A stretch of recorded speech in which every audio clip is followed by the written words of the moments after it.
El día de hoy, hermanos, vamos a estudiar el Salmo 13. Les pido que me acompañen a su lectura.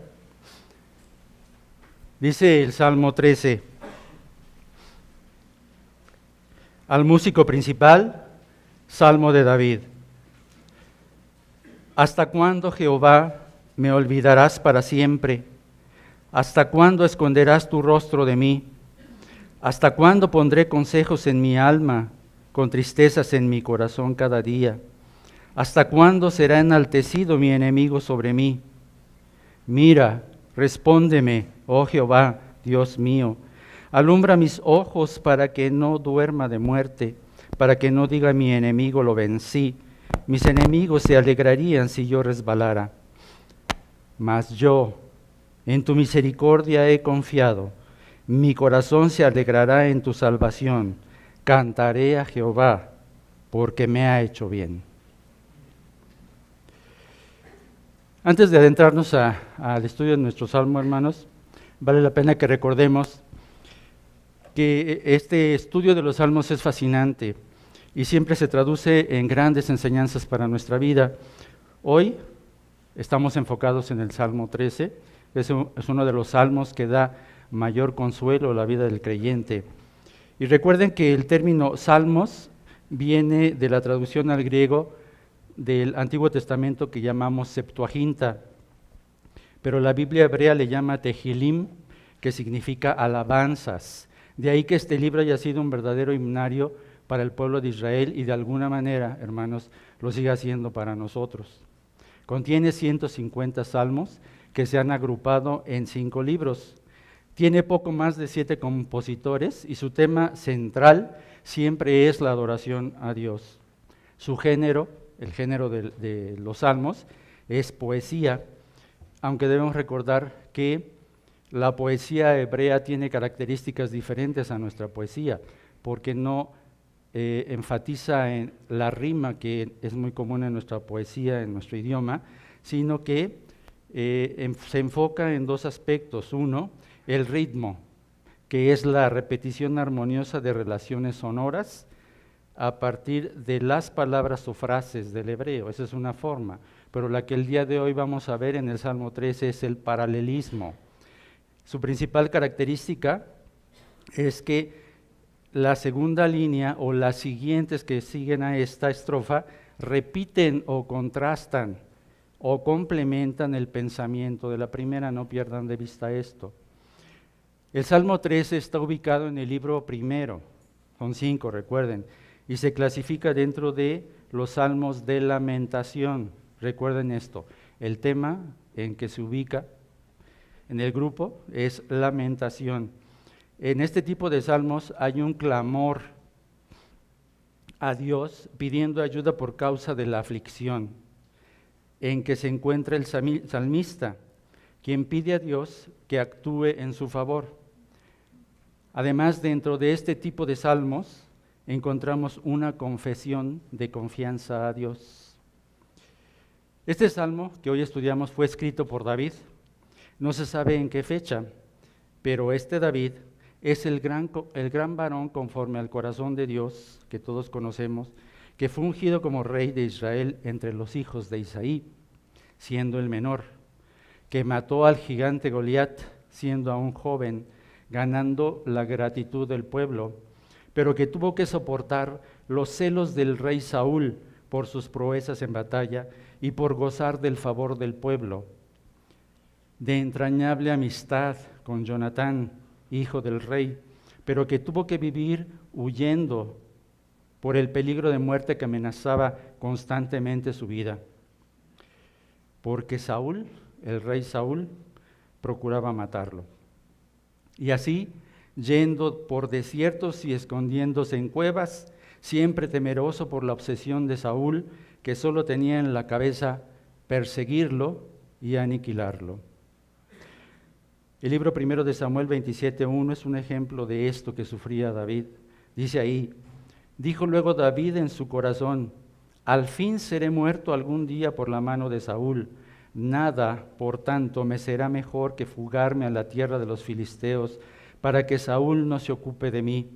y no me ande buscando más por todo el territorio de Israel, y así escaparé de su mano. Esto es lo que vivía en su tiempo el rey David. El 14 de abril de 1912, el transatlántico, el insumergible, la más grande y hermosa nave del mundo, el Titanic, avanzaba majestuoso en la quinta noche de su viaje inaugural del Reino Unido hacia la ciudad de Nueva York. Se encontraba a 1900 kilómetros de su destino. A las 23:40, el marinero de guardia vio de pronto frente a sí una enorme masa blanca en medio de la oscuridad. Dios dio aviso y se pararon las máquinas intentando retroceder y virar para evitar la colisión. Sin embargo, el gran témpano abrió una enorme hendidura en el casco del buque, el cual comenzó a hundirse irremediablemente. Los pasajeros, advertidos del peligro, se dirigieron a los botes con chalecos salvavidas, aunque hubo algunos que se negaron a moverse. En breve se hizo el caos. Todos luchaban por sus vidas, se arrebataban y empujaban queriendo ser los primeros. De pronto, el transatlántico hizo un gran estruendo y, partiéndose en dos, comenzó a hundirse. Muchos pasajeros vieron de lejos la trágica escena. Otros se hundieron junto con el barco y los más murieron sumergidos en las aguas heladas con la esperanza de auxilio, tratando de mantenerse a flote, y al final pocos resistieron y lograron sobrevivir. Como en esta escena, muchas veces en la vida de los cristianos vienen momentos de gran prueba, que en ocasiones suelen prolongarse por más tiempo de lo que una persona podría desear. Quizá, como en la vida de David, en una secuencia de acontecimientos desafortunados e inesperados, en donde su fe habrá de ser probada, y lo mismo podría hundirse en la desesperación, sintiéndose morir, así como buscar salir a flote, tratando de aferrarse a su fe, confiando en Dios y en su soberanía. Rosaura esperaba con gran anhelo la llegada de su bebé, sin imaginar que habría de nacer antes de lo esperado, con grandes complicaciones, y no podría llevarlo a casa como siempre soñó que lo haría. Nació prematuro, con serias deficiencias. En las siguientes semanas y meses tuvo que vivir prueba tras prueba, enfrentando diagnósticos desfavorables que apuntaban a problemas en los pulmones, daño neurológico, reflujo, y no podía el bebé respirar por sí mismo. Una vez en casa, tuvo que regresar vez tras vez a citas médicas con diversos especialistas y a atención de emergencia. Alina llevaba una vida sin grandes complicaciones, atendiendo casa, marido e hijos, hasta que un día tuvo que ser atendida de emergencia por una pancreatitis que la puso en cama por mucho tiempo. Más tarde fue a parar al hospital, operada de emergencia con un diagnóstico de apendicitis complicada por peritonitis. El riesgo era grande y los médicos no daban un pronóstico favorable. Habiendo superado estas pruebas, más tarde su esposo recibe la noticia de que debe enfrentar cáncer en su cuerpo. Fue operado de emergencia, pero tuvieron que vivir una serie de intervenciones quirúrgicas que pusieron en riesgo su vida, con grandes complicaciones y una recuperación larga con diversos tratamientos y un seguimiento periódico con especialistas por el riesgo siempre latente. Karina experimentaba su primer embarazo y comenzó a tener complicaciones. A pesar de haberse cuidado, el parto se adelantó y todo parecía estar bien, pero hubo grandes complicaciones que le impidieron salir del hospital junto con su bebé. Pasó semanas hospitalizada entre operaciones y exploraciones clínicas, tratando de definir qué era lo que sucedía. Sin apenas darse cuenta y estando a punto de morir, de pronto se vio llena de tubos en su cuerpo, esperando con gran anhelo poder gozar de su hermoso bebé, el único que ahora podrá tener. Seguramente tú eres una de estas personas que ha pasado o sigue pasando por pruebas difíciles que ha causado gran dolor y tristeza a tu alma. Probablemente hayas perdido un ser querido, un esposo, una esposa, un hijo, un familiar cuya muerte fue inesperada, cortando de tajo todos los anhelos que tenías. O quizá perdiste tu trabajo, que durante tanto tiempo sostuvo a tu familia, un buen empleo que te permitía vivir holgadamente, pero aún sigues batallando en poder encontrar algo que se amolde a tus necesidades. O tu esposo o tu esposa finalmente no resultó lo que esperabas, te ha defraudado, te sientes traicionado o traicionada. Tus hijos no han rendido su vida a Cristo y batallas con ellos por su falta de sujeción. O bien has sufrido toda clase de vejaciones, maltrato, robo, en fin. Has tenido que soportar y sobrellevar gran sufrimiento y pesar que te ha llevado al límite de tus fuerzas. Esta, hermanos, suele ser la noche oscura del alma, por la que han de pasar muchos hijos de Dios. ¿Qué debemos hacer ante la prueba? ¿Qué actitud debemos tomar? ¿Cómo enfrentarla? Hoy estudiaremos 3 actitudes del creyente ante las pruebas que te ayudarán a enfrentar los momentos de angustia y dolor con verdadero gozo. Repito, estudiaremos 3 actitudes del creyente ante las pruebas que te ayudarán a enfrentar los momentos de angustia y dolor con verdadero gozo. Veremos tres aspectos, 3 actitudes. 1, desesperanza, generada por la angustia en los versículos 1 y 2 de nuestro Salmo. 2, deseo de pronto auxilio en el 3 y el 4. Y 3, deleite ante la bondad de Dios en los versículos 5 y 6. Comencemos nuestro estudio con el primer punto. Desesperanza generada por la angustia. El Salmo empieza con un título, si se fijan, hermanos, vamos a nuestro Salmo, dice ahí, al músico principal, Salmo de David, y a veces no lo tomamos en cuenta, pensamos como que alguien lo puso ahí, pero resulta que esto sí es parte del original. Dice ahí, al músico principal, Salmo de David. En el original hebreo, este es el versículo 1, si existe, ahí está, y da una indicación al ser entonado el Salmo. Recuerden que era un himnario. No ha sido posible relacionarlo con algún acontecimiento especial como en otros salmos en la vida de David, aunque algunos comentaristas lo ubican directamente en lo que acabamos de ver, lo que padecía David respecto a la persecución que tenía Saúl contra él. Continúa el Salmo diciendo, ¿hasta cuándo, Jehová, me olvidarás para siempre? ¿Hasta cuándo esconderás tu rostro de mí? ¿Hasta cuándo pondré consejos en mi alma, con tristeza en mi corazón cada día? ¿Hasta cuándo será enaltecido mi enemigo sobre mí? Noten en primer lugar, hermanos, el tono del Salmo. Es muy importante. Es el clamor del afligido que está ahogado en desesperación y siente que la ayuda de Dios ha tardado. Es un verdadero lamento. ¿Recuerdan el tema a cuál pertenece nuestro Salmo? Lamentos.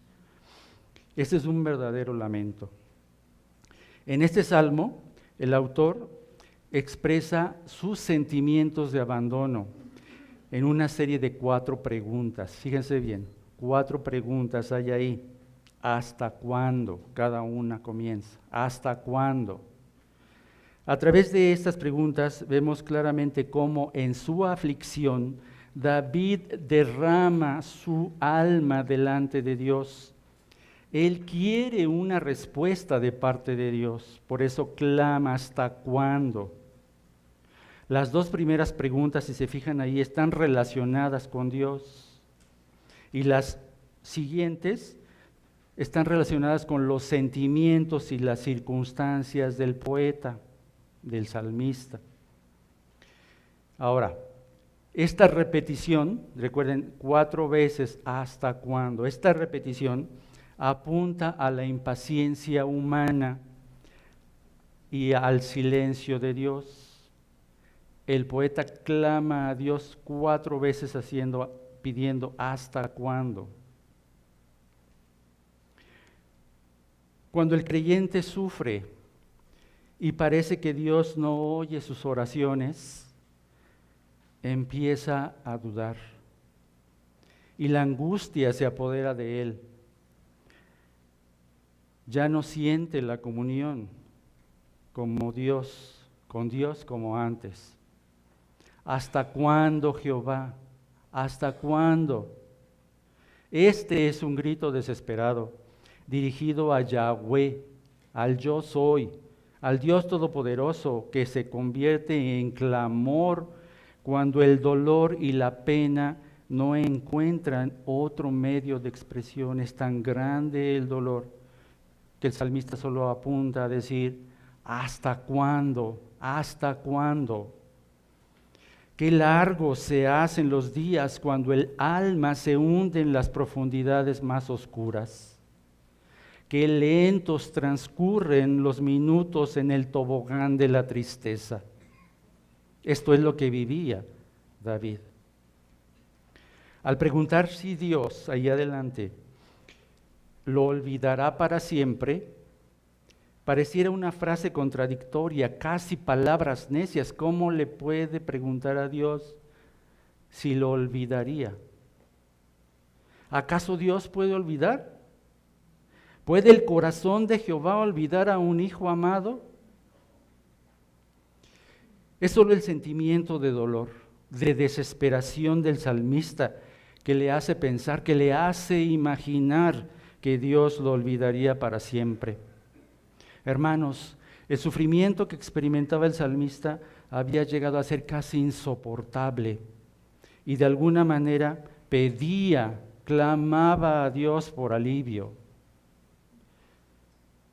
Estas formas de expresión y figuras son frecuentes en los salmos.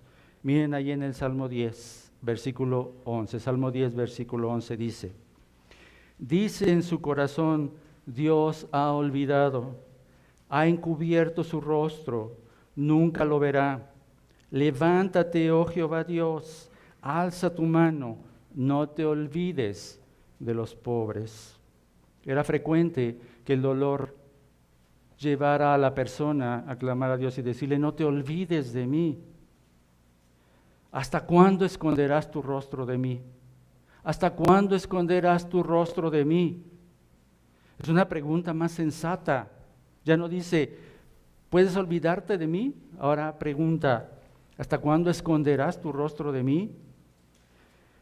Pues es posible, hermanos, sí, que Dios esconda temporalmente su rostro de nosotros. Ocultar su rostro no significa olvidar.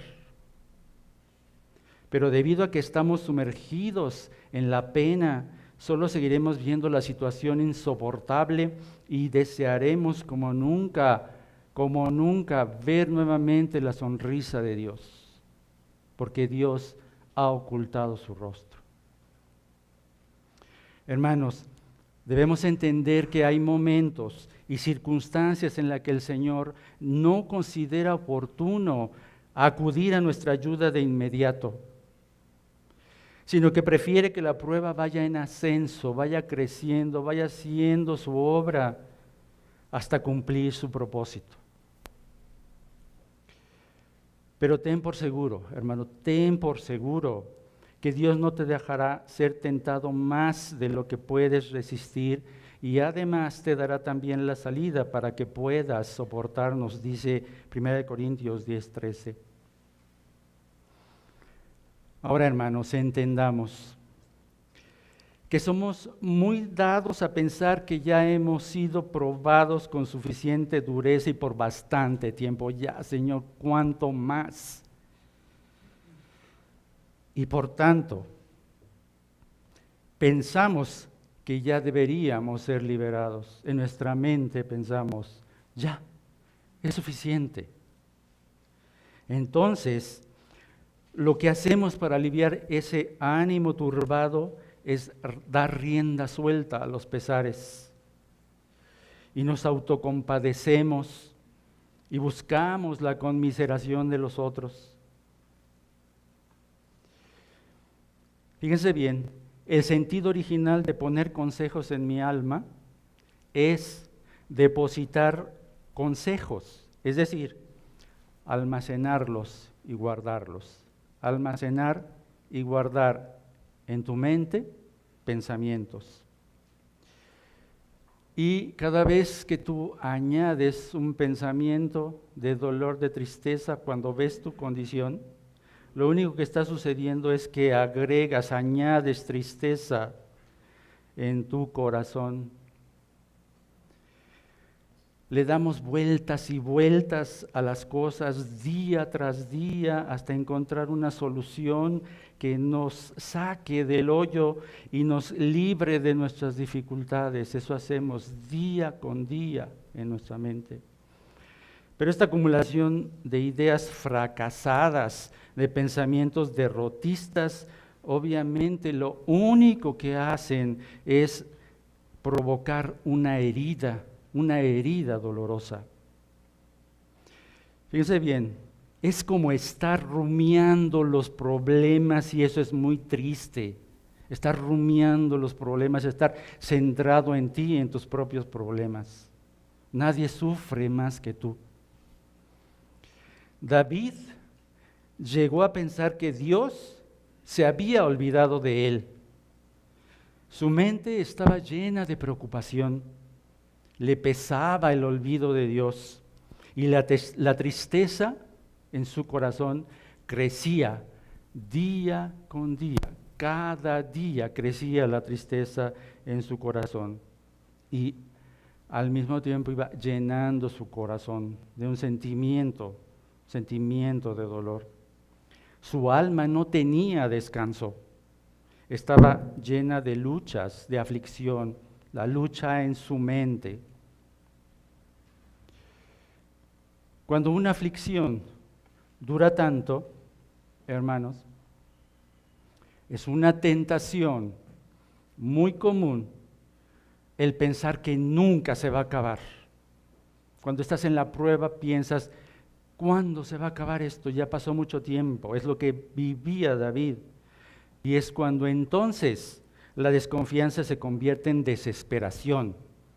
Y quienes por largo tiempo han estado sin gozo, comienzan a la larga a estar sin esperanza.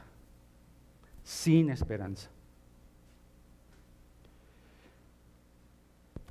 Tenemos una tendencia a dejarnos llevar por el pesimismo. Y entonces, ¿qué es lo que hacemos? Colocamos grandes lápidas sobre el gozo que debemos tener ante las pruebas. Sepultamos el gozo en nuestra vida, cuando debe haber gozo en nuestro corazón.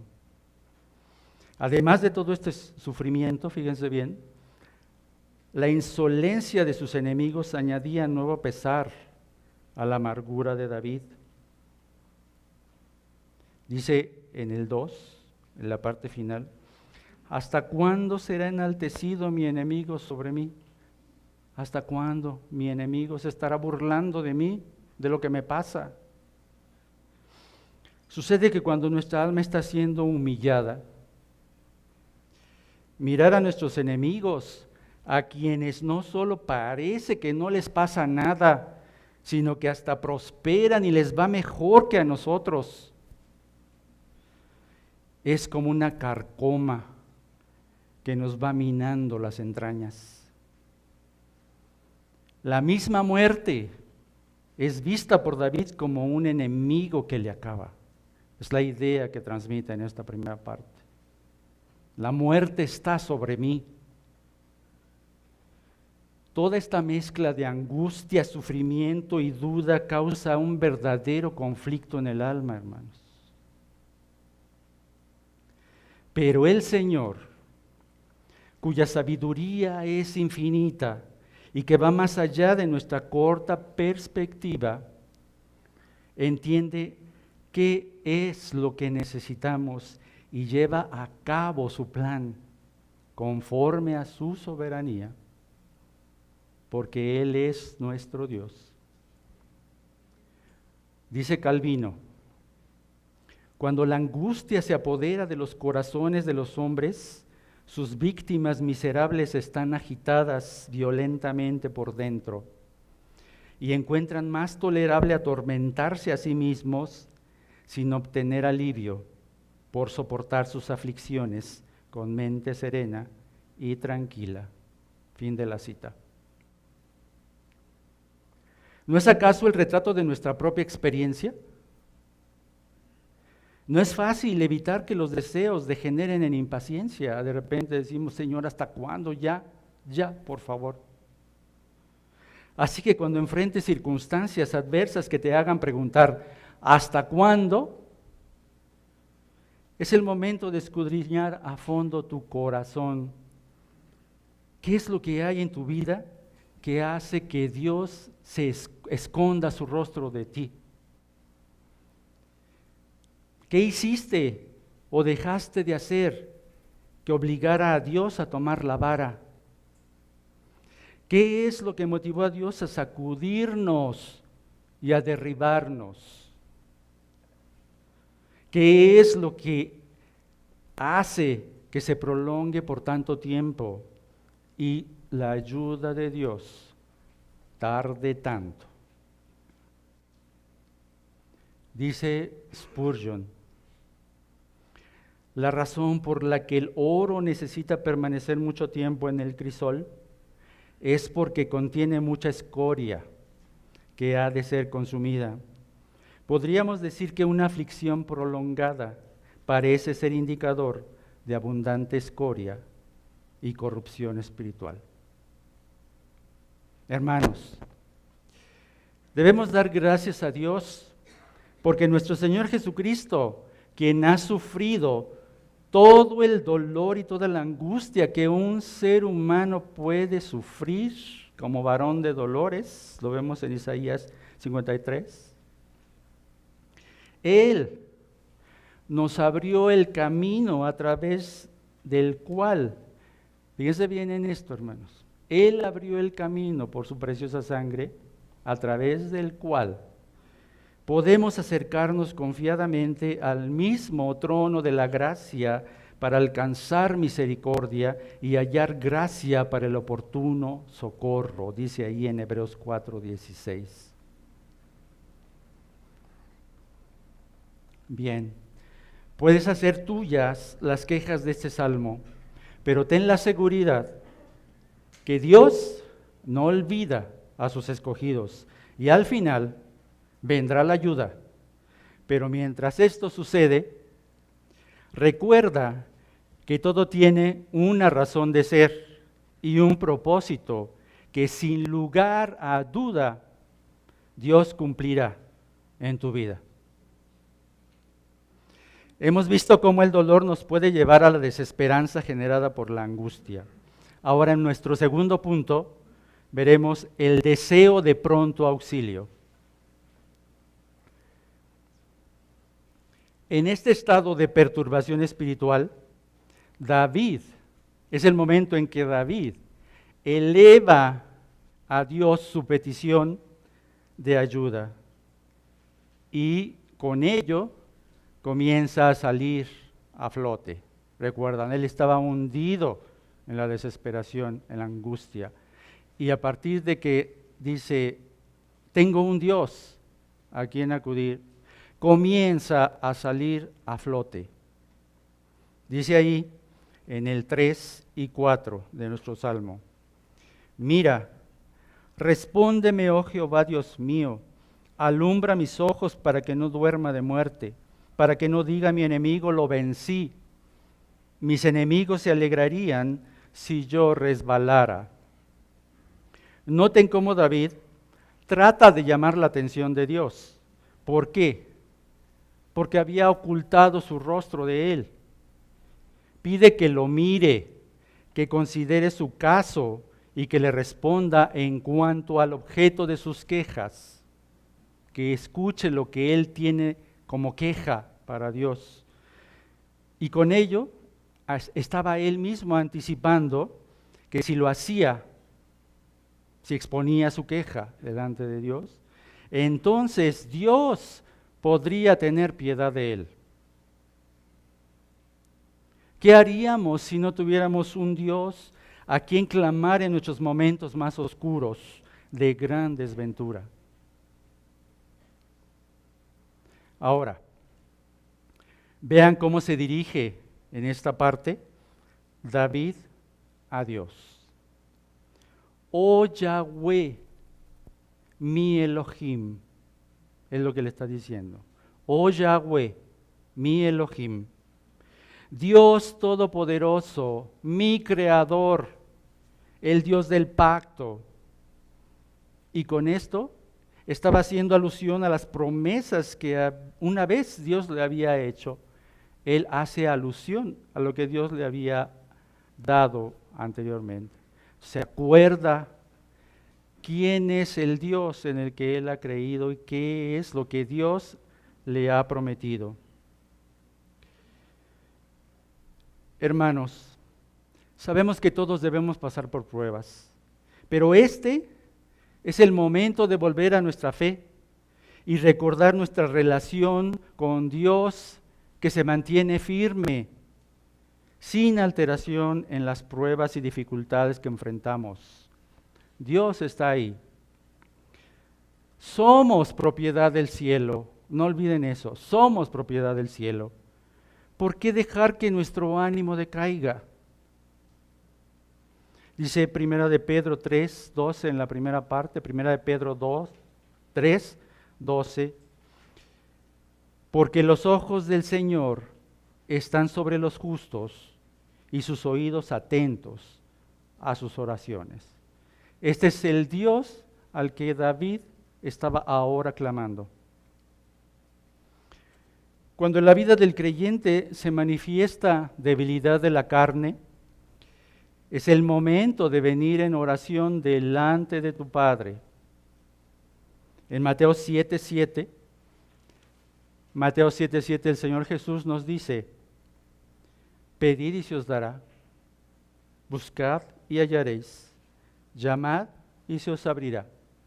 Porque todo el que pide, recibe, y el que busca, halla, y al que llama, se le abrirá. No hay otra forma, hermanos. Es nuestro Dios. Ahora, cuando David dice, alumbra mis ojos, recuerden que es poesía, ¿sí? Alumbra mis ojos. Quiere decir, reavívame, despiértame, puesto que los ojos reflejan la vitalidad física del cuerpo. Los ojos oscuros, tú has visto cuando una persona está muy enferma, cuando una persona está pasando por pruebas muy difíciles, sus ojos son apagados, no tienen el brillo de siempre. Los ojos oscuros y debilitados, de alguna manera presagian eso que decía David, una muerte inminente, una muerte inminente. Así lo dice el Salmo 6, cuando dice, Salmo 6, 7, mis ojos están gastados de sufrir, se han envejecido a causa de todos mis angustiadores. Los ojos reflejan el estado de tu alma. Y David le decía a Dios, alumbra mis ojos. Y esto debe significar para nosotros, hermanos, reavivar la vitalidad que ha sido consumida por la pena. Y a la vez debe ser una petición para que Dios nos ilumine, que nos ilumine en medio de la prueba, en medio del dolor, que nos dé sabiduría para tener una visión tan clara, que podamos ver al soberano en medio de la oscuridad, que nuestros ojos estén alertas a no seguir cayendo en la trampa de nuestros pensamientos. Recuerden, pensamiento tras pensamiento. Y que nuestro espíritu se vivifique, de manera que podamos visualizar el camino correcto para salir victoriosos de la prueba. Eso es lo que Dios quiere. Te ha metido la prueba, o tú mismo en tu pecado ha permitido Dios que seas metido a la prueba, para que al final tengas victoria. Dios no te quiere derrotado. Enseguida el salmista utiliza una metáfora, para que no duerma de muerte, dice ahí. Para que no duerma de muerte en el 3, segunda parte. Es como si David se viera ya como un cadáver y él observara desde fuera su propio cuerpo yaciendo. Es una metáfora, recuerden. Es una forma de decir, ya me veo morir. Lo que me espera es la muerte, es lo peor que me puede pasar, es lo que está diciendo. Y nos habla justamente esta metáfora, nos habla de ese desaliento, de la debilidad y la falta de visión que nubla el entendimiento y que lleva a la desesperación. Cuando tu entendimiento se nubla, cuando solo estás centrado en tus pensamientos, no piensas correctamente y olvidas que tienes un Dios poderoso para sacarte adelante. De manera que el sueño de la muerte del que habla aquí David es la angustia perturbadora que provoca un sentimiento de profunda autocompasión y tristeza que nos hace vivir esclavizados al miedo a la muerte. ¿Cuántas veces no hemos enfrentado situaciones donde dices, hasta aquí llegué, ya no hay más, ya, me veo muerto? Es lo que sintió David. Miren lo que dice Efesios 1:18. Efesios 1:18, en cuanto a alumbrar los ojos. Dice ahí el apóstol Pablo, alumbrando los ojos de nuestro entendimiento, es lo que debemos pedirle a Dios. Alumbra, Señor, mi entendimiento, para que sepáis cuál es la esperanza a que Él os ha llamado y cuáles las riquezas de la gloria de su herencia en los santos. Para eso debes pedirle a Dios entendimiento, para acordarte las promesas que Dios te ha dado.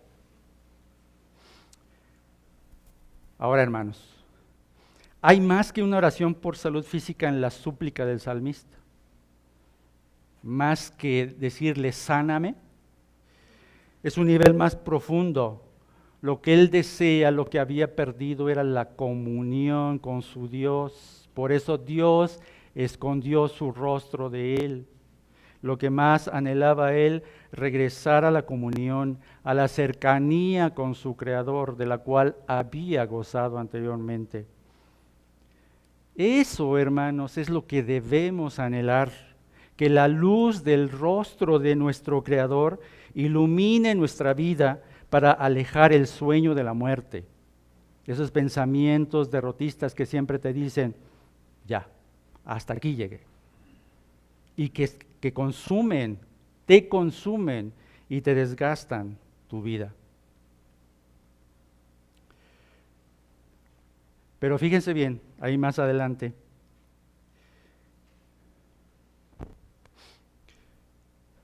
Noten que David no solo pide escapar del sueño de la muerte, sino también que no se alegre su enemigo y se jacte como vencedor. No solo vencedor de él, sino vencedor de su Dios, que era lo que más le preocupaba a David. Literalmente dice, no sea que mi enemigo diga, no sea que mis enemigos se alegren. Y noten también el singular y plural. Primero es el enemigo y luego es enemigos. Podría interpretarse en el singular cuando se refiere a la personificación de la muerte, que es como lo veía David, la muerte que rondaba su vida. Él sentía esto, La muerte está rondando mi vida. Entonces, ese era su enemigo en singular.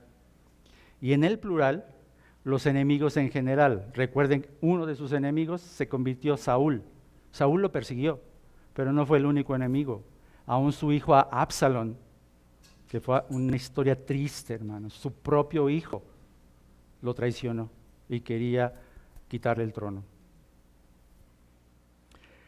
Si el salmista cayera en el sueño de la muerte, ese gran enemigo de los mortales, la muerte, se jactaría en decir: prevalecí sobre él. Si muriera, entonces los otros enemigos se regocijarían, dice ahí, porque resbaló. Una palabra curiosa, dice ahí, porque resbalaría. Mis enemigos se alegrarían si yo resbalara, dice ahí. Esta palabra resbalara significa ser conmovido, ser zarandeado. Se iban a alegrar porque tú fuiste así, mira, te zarandeó Dios y finalmente quedaste, caíste. Eso es lo que está diciendo, es lo que no quiere. ¿Por qué? Porque esto significaría que la fe de David había fallado. Hermanos, la manera en que asumimos las circunstancias adversas puede hacer que el nombre de nuestro Señor Jesucristo sea exaltado,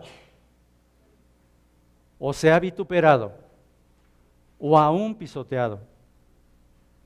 No faltará quien te diga: ¿dónde está tu Dios que dices que te cuida? ¿Dónde están las grandes bendiciones de las que me has platicado? ¿Que no miras cómo te está yendo en la vida? ¿Cómo es que sigues ahí? La esposa de Job le dijo: ¿aún retienes tu integridad? Maldice a Dios y muérete. Pero Job le respondió: ¿qué? ¿Recibiremos de Dios el bien y el mal? ¿No lo recibiremos? Ahí en Job 2, 9 y 10. Aún Job se quejó contra Dios, hermanos. Estaba sufriendo la misma actitud que David. Y le dijo en Job 16, 6 al 10, 6 al 8. Si hablo, mi dolor no cesa. Si dejo de hablar, no se aparta de mí. Pero ahora tú me has fatigado. Has asolado toda mi compañía. Tú me has llenado de arrugas. Testigo es mi flacura que se levanta contra mí para testificar en mi rostro. Es una parte solamente de lo que Job le dijo a Dios, quejándose igual que David. Pero al acercarse a Dios, hermano, al asumir la actitud correcta y recordar que tiene un Dios a quien acudir y comprender que ese Dios es el soberano, entonces en Job 42, 2 al 6, vean el contraste. Entonces dice en Job 42, 2 al 6, yo conozco que todo lo puedes y que no hay pensamiento que se esconda de ti. ¿Quién es el que oscurece el consejo sin entendimiento? Por tanto, yo hablaba lo que no entendía, cosas demasiado maravillosas para mí que yo no comprendía. Oye, ubican como con David, mira, oye, te ruego y hablaré. Te preguntaré y tú me enseñarás. De oídas te había oído, mas ahora mis ojos te ven. Es el encuentro que todos debemos tener con Dios en las circunstancias más difíciles que puedas tener en tu vida. Y dice MacDonald respecto a esto: Dios debe tomar nota del apuro de David y enviar ayuda rápida para evitar los desastres. El primero sería la muerte de David y el segundo sería la jactancia alegre del enemigo. Si el Señor no actuaba rápidamente para restaurar el brillo de los ojos de David, pronto se cerrarían para siempre. en muerte. A menos que Jehová diera la vuelta a las cosas, pronto los enemigos se jactarían de que habían ganado y que David había sido completamente vencido. Fin de la cita. Hermanos, lo más duro y difícil de soportar son las miradas de desdén, la alegría por la pena ajena, la gente que se burla de ti, se ríe de ti por todo tu sufrimiento, todo tu pesar. Es difícil soportar eso. Y que la gente sienta lástima por ti, porque o bien hemos sido vencidos o nos hemos dado por vencidos. Y hemos caído en la más terrible de las depresiones. Este es el momento de recapacitar y voltear los ojos al Creador, Elohim Adonai. Este es tu Creador, este es el que te ve, este es el que te cuida, es a quien debes acudir y no olvidar que Él está ahí, no obstante que tenga oculto su rostro para ti. Cualquiera que sea la situación de desánimo y desaliento en que te encuentres en tu relación con Dios, haz que contribuya a sumar, no a restar, a potenciar tu resolución y tu coraje para salir victorioso de la prueba. ¿Con qué propósito? Con el fin de que tu fe sea fortalecida, tu relación con Dios sea restaurada y tu dependencia de su soberanía aprendida.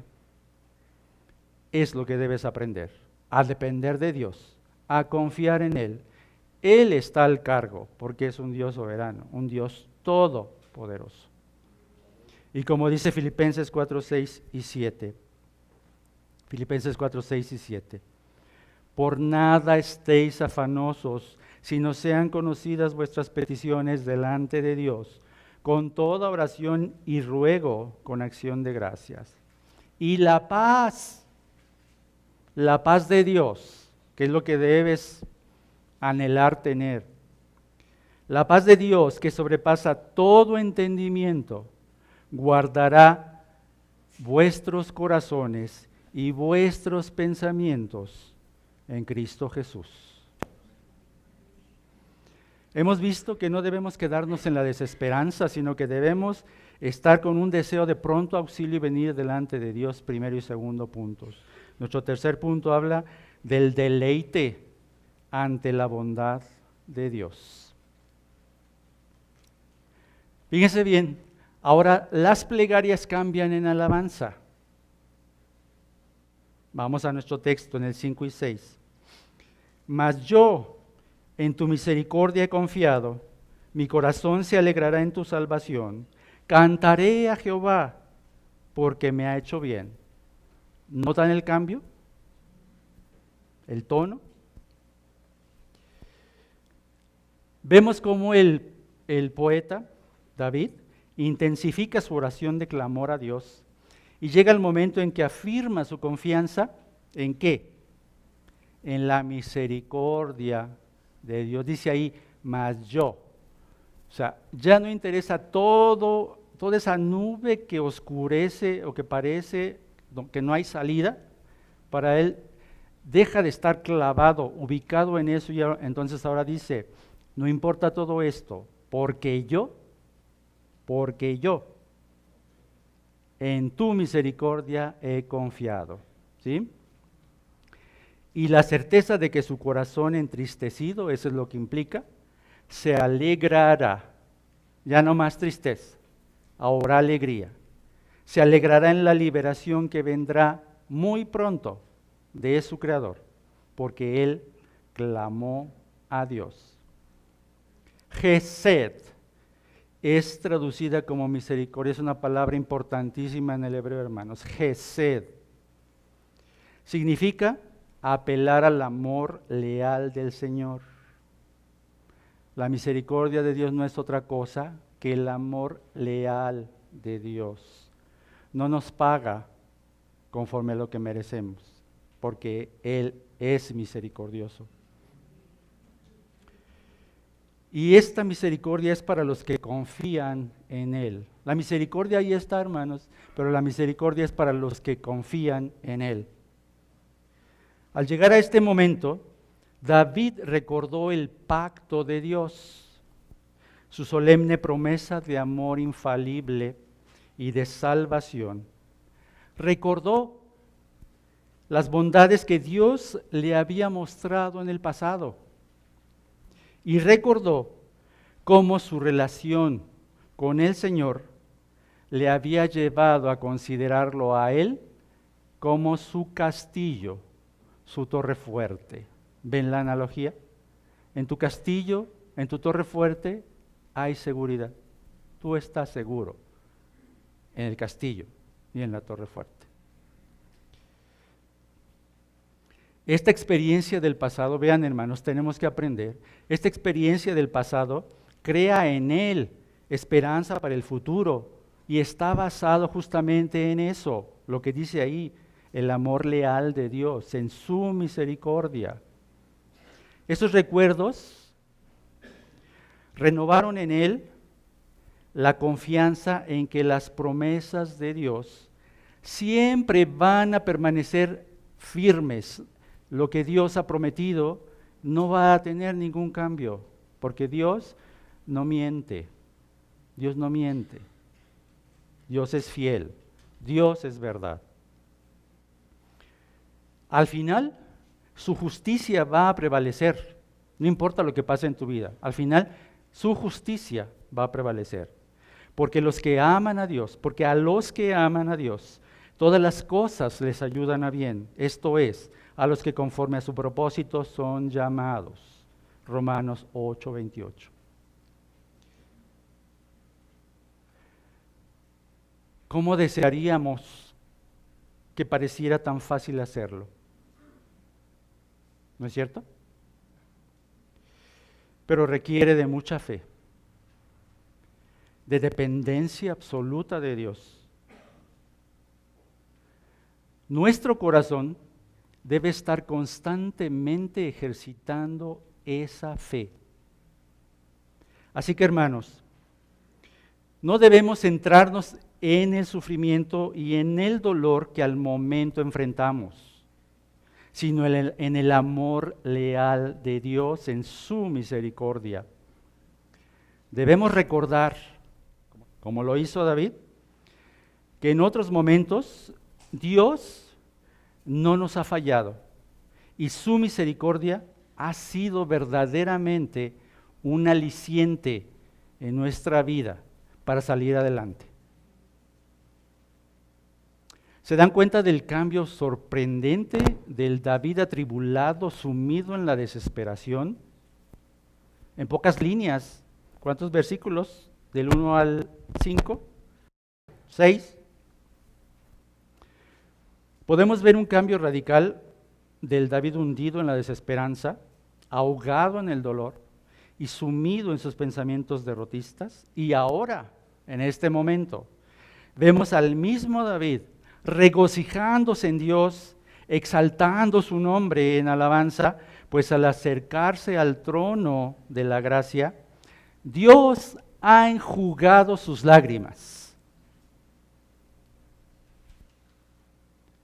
Mi corazón se alegrará en tu salvación, dice ahí, en la segunda parte.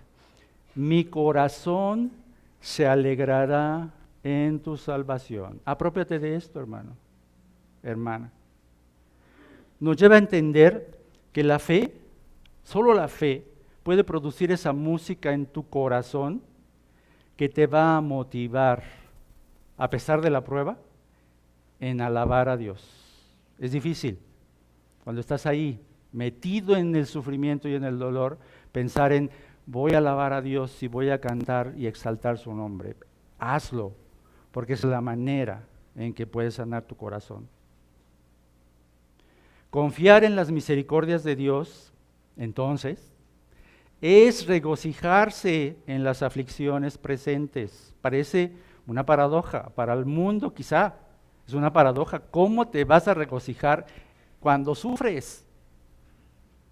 No pueden entender, pero tú, hermano, que has conocido a Cristo y que has visto su sufrimiento y su exaltación y las promesas que te ha hecho, tú sí lo puedes entender. Ahora, no es porque sea algo de lo que debamos sentirnos alegres, si alguien murió, si estás realmente sufriendo, sumido en una gran angustia, no es para que estés alegre, que la gente diga, ay, te sacaste la lotería porque te veo tan contento. No, a lo mejor no es para eso, pero sí debes pensar que eso debe tener un efecto, el efecto correcto en tu vida, porque a la larga ese efecto, cuando tomas la actitud correcta y vienes delante de Dios y clamas su misericordia, entonces vendrá la ayuda y será para tu bien, como acabamos de leer en Romanos 8:28. David, hermanos, David estaba seguro de que su oración había sido escuchada, lo dio por hecho, y por ello procede a regocijarse y cantar a Jehová. David da por hecho, que así como lo ha hecho, lo ha redimido y lo ha salvado anteriormente, Dios no hará otra cosa que buscar su bien, porque eso es lo que Dios hace para nosotros. Dios es bueno, hermanos. Dios es bueno siempre, todo el tiempo. Entendamos una cosa. La actitud que glorifica a Dios es que a través de la fe anticipes la victoria en las pruebas con la plena seguridad de que Dios está al cargo. De manera que no veas las cosas según lo que aparentan. Yo puedo entenderte lo que vives y puedo consolarte porque he vivido también pruebas. Pero por muy drásticas que sean, por más que parezca que te hundes, voltea tus ojos, pon tus ojos en el Señor Jesucristo y observa, solo observa, cómo Dios siempre está dispuesto a acudir en tu auxilio. Dice Spurgeon, todo el poder de sus enemigos no había conseguido sacar al salmista de su fortaleza. Así como el marinero del barco hundido se agarra con todas sus fuerzas al mástil que sobresale, así se agarró David a su fe. Ni podía ni quería abandonar su confianza en su Señor, su Dios. Saquemos provecho de su ejemplo y aferrémonos a nuestra fe con tanto ahínco que nos aferramos como nos aferramos a nuestra vida. Fin de la cita. El Salmo concluye con esta frase: cantaré a Jehová porque me ha hecho bien, que no es otra cosa que la rectificación de la queja y el reproche de David por el olvido de Dios. Ya no hay más, ya no hay queja, ya no hay un reproche a Dios porque te has olvidado de mí. Ahora hay alabanza. Ahora David, delante de Dios, alaba, exalta su nombre, reconoce quién es. Y no expresa otra cosa que Dios ha sido generoso con David. De la misma manera, hermano, de la misma manera que Dios lo será contigo, si te mantienes firme en tu fe y aguardas paciente, sabiendo que aunque te apresures a proferir quejas delante de Dios, al final tendrás que retractarte al ver la respuesta de Dios de solo bondad en tu vida. Por eso, de la manera que lo hizo David, alaba al Señor y disfruta con gran gozo cuando compruebes que el Señor ha sido generoso contigo y te ha hecho bien. Dice Santiago 5:13, Santiago 5:13. ¿Está alguno entre vosotros afligido? Haga oración. ¿Está alguno alegre? Cante alabanzas. Esto es lo que debes hacer cuando afuera haya aflicciones, conflictos, y en tu interior haya temores, y aún tus enemigos te acosen constantemente. Hermano, hermana, que Dios sea tu ancla en medio de la tormenta y te saque a flote, aunque verdaderamente hayas sido zarandeado.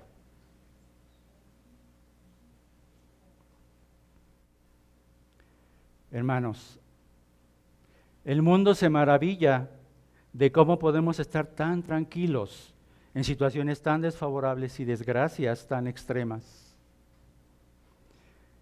Pero ellos no pueden ver que nuestro Dios es omnipotente, soberano y sabio, y que puede convertir la desgracia en gozo y paz. ¿Alguna vez has vivido esto? ¿Has experimentado esto? Dice el Salmo 42:11. ¿Por qué te abates, alma mía? ¿Y por qué te turbas dentro de mí? Espera en Dios, porque aún he de alabarle, salvación mía y Dios mío.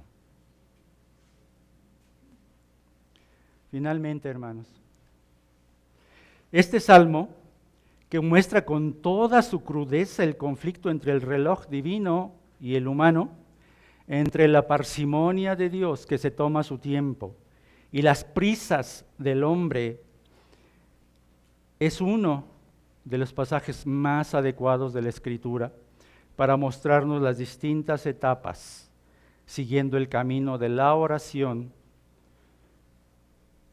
que conducen de la tristeza al gozo, del lamento al regocijo. ¿Ven ese contraste? Es lo que vimos hoy en este salmo. De la tristeza al gozo, del lamento al regocijo. Hemos aprendido que la fe mantiene el alma a flote y evita que se hunda, aún en medio de las más violentas tempestades y tribulaciones. Y lo hace mediante el recuerdo y constatación de experiencias anteriores del poder divino, de la misericordia y la fidelidad de Dios para un alma afligida. Así es como el creyente consigue superar las pruebas. Termino con este pensamiento del comentarista Oesterle. Pese a ser breve, este salmo extrae con fuerza la gran verdad de que los conflictos, aun cuando se extiendan durante un largo lapso, no significan que Dios no se ocupe de aquellos que confían en Él. Por supuesto, la razón que hace que la ayuda tarde muy a menudo permanece oculta. Pero el Salmo enseña la hermosa lección de que el verdadero creyente en Dios no será conmovido en su fe, por severo que pueda ser el golpe. Fin de la cita. Gracias a Dios por su palabra, hermanos.